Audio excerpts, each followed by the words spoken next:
नमस्कार, न्यूजन competition cracker channel में आपका स्वागत है। देखते हैं आज की महत्वपूर्ण खबरें। कोलकाता आरजी मेडिकल कॉलेज के पूर्व प्राचार्य संदीप घोष के पॉलीग्राफ टेस्ट की तैयारी। नैनीताल विनियमित दैनिक वेतन वाले कर्मचारियों को राहत। रुद्रपुर में भीषण सड़क हादसे में गर्भवती समेत 4 की मौत। उत्तराखंड विधायकों को भी अब कैशलेस इलाज। जयपुर पोखरण क्षेत्र में वायुसेना के विमान से एयर स्टोर गिरा। कोलकाता महिला डॉक्टर से दरिंदगी की घटना के बाद वित्तीय अनियमितताओं में घिरे आरजी कर मेडिकल कॉलेज एवं अस्पताल के पूर्व प्राचार्य संदीप घोष का सीबीआई पॉलीग्राफ टेस्ट कर सकती है। घोष ने 9 अगस्त को अस्पताल के सेमिनार हॉल में पीड़िता का शव मिलने के 2 दिन बाद अपने पद से इस्तीफा दे दिया था। केंद्रीय जांच एजेंसी अपने हाथ में लेने के बाद से उसे महिला डॉक्टर से दुष्कर्म और हत्या को लेकर लगातार पूछताछ कर रही है। जांच से जुड़े अधिकारी ने बुधवार को बताया कि हम घोष के जवाबों की ओर पुष्टि करना चाहते हैं क्योंकि हमारे द्वारा पूछे गए प्रश्नों के कुछ उत्तरों में विसंगतियां हैं। इसे देखते हुए पॉलीग्राफ टेस्ट के विकल्प पर विचार हो रहा है, जिससे पहले सीबीआई ने स्थानीय अदालत से दुष्कर्म और हत्या के आरोप में गिरफ्तार संजय रॉय का पॉलीग्राफ टेस्ट कराने की अनुमति ली थी। आरजी कर मेडिकल कॉलेज के एक पूर्व उप अधीक्षक ने संस्थान के पूर्व प्राचार्य संदीप घोष पर अपने कार्यकाल के दौरान वित्तीय अनियमितता बरतने का आरोप लगाया है। इसे लेकर उन्होंने बुधवार को कलकत्ता हाईकोर्ट का रुख किया था। घोष के खिलाफ ईडी का जांच कर अनुरोध किया जा रहा है। न्यायमूर्ति राजसी भारद्वाज ने पूर्व उपाध्यक्ष अख्तर अली को याचिका दायर करने की अनुमति दी थी। अली ने पहले दावा किया था कि उन्होंने 2023 में पश्चिम बंगाल सरकार के अधिकारियों से घोष की शिकायत की थी। राज्य सरकार ने इन अनियमितताओं की जांच के लिए सोमवार को विशेष दल गठन किया था, जिसने एफआईआर दर्ज कर जांच शुरू कर दी है।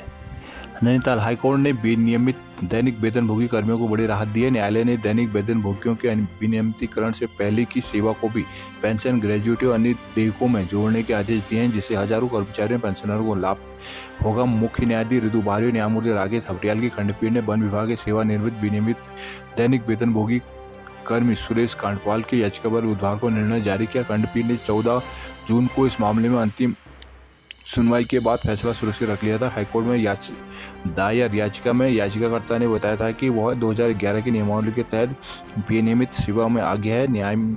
याचिकाकर्ता की मांग थी कि विनियमितीकरण से पूर्व की सेवाओं को भी पेंशन, ग्रेजुएटी और अन्य देयकों के लिए गिना जाए। पूर्व में हाईकोर्ट की एकलपीठ ने सुनवाई के बाद इस मामले को खंडपीठ को भेज दिया था। याचिकाकर्ता ने सुप्रीम कोर्ट और उत्तराखंड हाईकोर्ट के फैसलों का हवाला भी दिया था, जिसके अनुसार विनियमितीकरण से पूर्व की सेवाओं को पेंशन और ग्रेजुएटी के प्रयोजनों के लिए गिना जाना चाहिए। यानी ऐसे कर्मचारी को विनियमितीकरण से पूर्व की सेवा में पेंशन और अन्य सभी देयकों का लाभ मिलना चाहिए।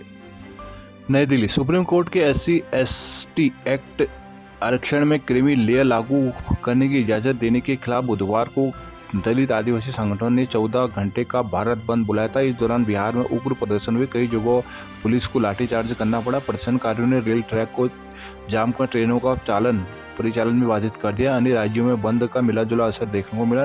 National confederation of Dalit and Adivasi organisation ने इसे दलित और आदिवासियों के संवैधानिक अधिकारों के खिलाफ बताया। क्रीमी लेयर पर उच्चतम न्यायालय के फैसले के विरोध में 21 संगठनों ने भारत बंद का आह्वान किया था। इन संगठनों ने इस फैसले को यह कहते हुए विशेष विरोध किया कि इससे आरक्षण के मूल सिद्धांतों को नुकसान पहुंचेगा। कांग्रेस, TMC, सपा, बसपा, राजद, झारखंड मुक्ति मोर्चा समेत कई दलों ने बंद का समर्थन किया था। राजस्थान, उत्तर प्रदेश के विभिन्न हिस्सों में रैलियां निकाली गई। भारत बंद का पंजाब और हरियाणा में खास असर नहीं दिखाई दिया, वही असम में इसका असर नजर नहीं आया।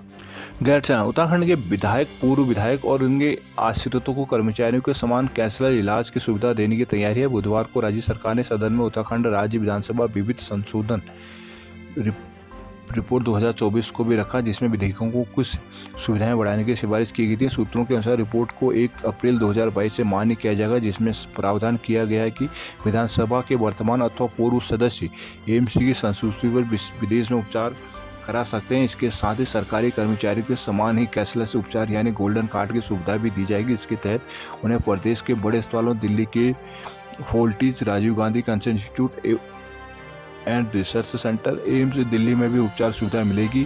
स्वयं उपचार कराने पर चिकित्सा खर्च की प्रतिपूर्ति की सुविधा बहाल रहेगी। साथ ही हर साल 4 लाख रुपए के रेलवे कूपन के बराबर की धनराशि से 40,000 रुपये के कूपन और 30,000 रुपये तक प्रति माह की सीमा तक डीजल पेट्रोल के लिए नकद मिलेंगे। सूत्रों के अनुसार रिपोर्ट में विधायकों के कुछ भत्तों को संशोधित भी किया गया है, जिसमें 3,000 रुपये तक का इजाफा किया गया है। गैरसैंण उपद्रवियों से नुकसान की भरपाई का विधेयक होगा पेश। आउटसोर्स कर्मियों का मुद्दा विधानसभा में गूंजेगा।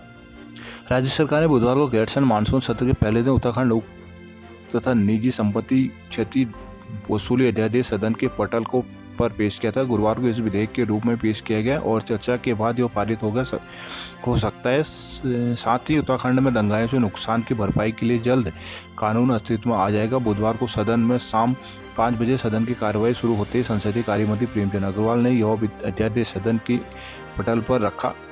विदित कि मार्च में सरकार ने कैबिनेट से अध्यादेश को मंजूरी देते हुए लागू कर दिया था, लेकिन अध्यादेश की संवैधानिक समय सीमा 6 माह खत्म होते इसे सदन के पटल पर रख दिया गया ताकि इसे विधिवत कानून की शक्ल दी जा सके। अध्यादेश में हड़ताल विरोध प्रदर्शन के दौरान सार्वजनिक और निजी संपत्ति को होने वाले नुकसान की भरपाई का प्रावधान किया गया है। गैरसैंण में विधानसभा कूच कर रहे प्रदर्शनकारियों की पुलिस से हुई झड़प। गैरसैंण में विधानसभा सत्र के दौरान बुधवार को अलग अलग संगठनों ने मांगों को लेकर धरना प्रदर्शन उपवास किया। वन पंचायत संगठन के कैलाश खंडूरी के नेतृत्व में वन पंचायत सरपंच जब गैरसैंण भराड़ीसैंण विधानसभा भवन कूच के लिए आगे बढ़े तो जंगल चट्टी में पुलिस ने बैरिकेडिंग कर उन्हें रोक लिया। यहाँ प्रदर्शनकारियों पुलिस के बीच तीखी नोकझोंक हुई। प्रदर्शनकारियों ने नारेबाजी कर बैरिकेडिंग पर धरना दिया। इसके बाद विधानसभा परिसर के प्रवेश द्वार दिवाली खाल पहुंचे। विधानसभा सत्र में मूल निवासी नीति तय करने के लिए सरकार से मांग कर रहे मूल निवास भू कानून समन्वय संघर्ष समिति की अगुवाई में युवाओं आंदोलनकारियों ने प्रदर्शन भी किया। संगठन संयोजक मोहित टिमडी ने उत्तराखंड राज्य गठन में महत्वपूर्ण भूमिका निभाने वाले आंदोलनकारियों शहीदों की मूल भावना और पर्वतीय राज्य की अवधारणा के लिए राज्य में मूल निवास की कठोर नीति बननी चाहिए। स्थायी राजधानी गैरसैंण संयुक्त संघर्ष समिति के अध्यक्ष नारायण सिंह बिष्ट और राज्य आंदोलनकारी संगठन के अध्यक्ष हरेंद्र सिंह कंडारी ने कहा कि अब आर पार की लड़ाई लड़ने का समय आ गया है। विधानसभा भवन का कूच के दौरान पुलिस ने उन्हें दुमधना बैरियर पर रोक दिया है। वहीं विधानसभा सत्र के दौरान सरकार तक बात पहुंचाने आए प्रेमानंद महाजन और उनके साथी प्रदर्शनकारियों को भी पुलिस ने दुमधमा बैरियर पर रोक दिया। यहां पर तीखी नोकझोंक हुई। उधर वन पंचायत परामर्शदात्री चमोली के कूच को जंगल चट्टी में रोकने पर भी नोकझोंक हुई। गैरसैंण की उपेक्षा का आरोप लगा, हरीश रावत ने मौन व्रत रखा। कर्णप्रयाग में 20 अस्पताल खुलवाने को सड़कों पर उतरे लोग। कर्णप्रयाग में संघर्ष समिति 20 अस्पताल सिमली और 62 ग्राम सभाओं के लोगों ने बुधवार को सिमली अस्पताल को पूर्ण 20 अस्पताल बनाने को लेकर जनशक्ति महारैली निकाली। गुस्साए लोगों ने नए बस अड्डे से बस स्टेशन तक नारेबाजी कर अस्पताल में विरोध विशेषज्ञ डॉक्टरों की नियुक्ति करने वहां सुविधाएं जुटाने की मांग भी उठाई। इस दौरान बस स्टेशन में जनसभा का आयोजन भी किया गया। संघर्ष समिति के अध्यक्ष पूर्व जिला पंचायत सदस्य देवेंद्र सिंह नेगी की अगुवाई में सिमली, कंडारा, कनकुल, सुपतौली, पुनगांव, बिसौड़ा, कल्याणी, नौटी, जाग, सुंदरगांव एंड नौली, बगोली, एरवाड़ी, कोलसी, धतौली, लंगासू आदि बद्री समेत 62 ग्राम सभाओं के लोग कर्णप्रयाग पहुंचे। ऋषिकेश बद्रीनाथ हाईवे के पास नए बस अड्डे से नारेबाजी और प्रदर्शन शुरू करते हुए लोगों ने सिमली अस्पताल को पूर्ण 20 अस्पताल का दर्जा देने की मांग उठाई। जिसके बाद मुख्य बाजार में हुई जनसभा को संबोधित करते हुए वक्ताओं ने कहा कि सिमली में अस्पताल बने 5 साल से अधिक हो गए, लेकिन सरकार सिमली अस्पताल का सिर्फ नाम बदल रही है, सुविधाओं की ओर ध्यान नहीं दे रही है। कहा कि अस्पताल में अब सिर्फ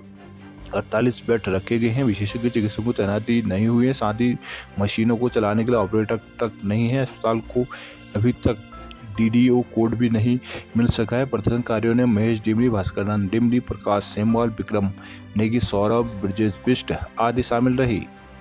पिथौरागढ़ काली नदी उफनाई, बेरीनाग में 4 घरों को खतरा।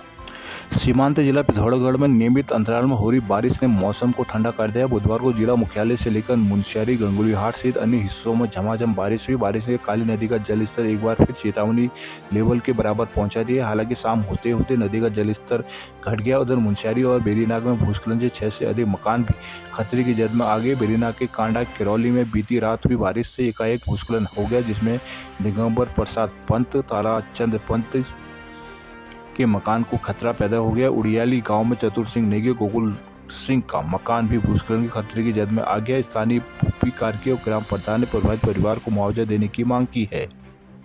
अस्कोट में भूस्खलन से 9 लाख हुआ क्षतिग्रस्त। बंगा बसपानी में तहसीलदार की नियुक्ति को लेकर किया गया धरना प्रदर्शन। चंपावत देवीधुरा में बग्वाल के बाद मां बाराही मंदिर में चंद्रायण। देवीधुरा बग्वाल मेले के तीसरे दिन बुधवार को चंद्रायण पूजा का आयोजन किया गया। इस दौरान महिलाओं ने 2 दिन उपवास रखने के बाद मां बाराही के नौली से जल लाकर शिव शक्ति अनंत वैली गर्भ गुफा भैरव मंदिर काली मंदिर में जलाभिषेक किया। बग्वाल मेले में बुधवार को तमाम धार्मिक अनुष्ठान हुए थे। मंदिर के पीठाचार्य कीर्ति बल्लभ जोशी ने बताया कि बग्वाल से पूर्व चारों खामों ने बाराही का विराट पूजन किया था, जिसके बाद बग्वाल के बाद मां बाराही के डोले को मुचकुंद ऋषि के आश्रम से ले जाया गया था, जहां चंद्रायण किया गया, जिसमें पारंपरिक व्रत का उद्यापन के साथ गोदान शक्तिपीठ तिलक मंत्राशेष दिया गया। व्रतधारी महिलाओं ने मां बाराही के नौले से जल लाकर मंदिर का शुद्धिकरण किया। प्रसाद वितरण भी हुआ। इस दौरान महेश पुजारी, पीठाचार्य भुवनचंद जोशी, चारों खामों के मुखिया वीरेंद्र सिंह लमगड़िया, बद्री सिंह, गंगा सिंह, दीपक सिंह सहित 4 खाम 7 थोक के लोग भी मौजूद रहे। पिथौरागढ़ चंपावत में विभिन्न संगठनों से जुड़े लोग क्रीमी लेयर कोटे के विरोध में उतरे। पिथौरागढ़ अनुसूचित जाति और अनुसूचित जनजाति आरक्षण में क्रीमी लेयर कोटा लागू करने के विरोध में विभिन्न संगठन उतर आए हैं। बुधवार को जिला मुख्यालय से लेकर धारचूला मुंशियारी तक लोगों ने धरना प्रदर्शन किया। अल्मोड़ा मोहान में बने पुल के पिलर हिले, आवाजाही रुकी। बागेश्वर में बारिश से 13 सड़कें हुए बंद। चौखुटिया गैरसैंण हाईवे 4 घंटे रहा बंद। रानीखेत में अस्पताल की दीवारों पर आई सिलन। अल्मोड़ा में मनाया जाएगा पहला अंतर्राष्ट्रीय दिवस।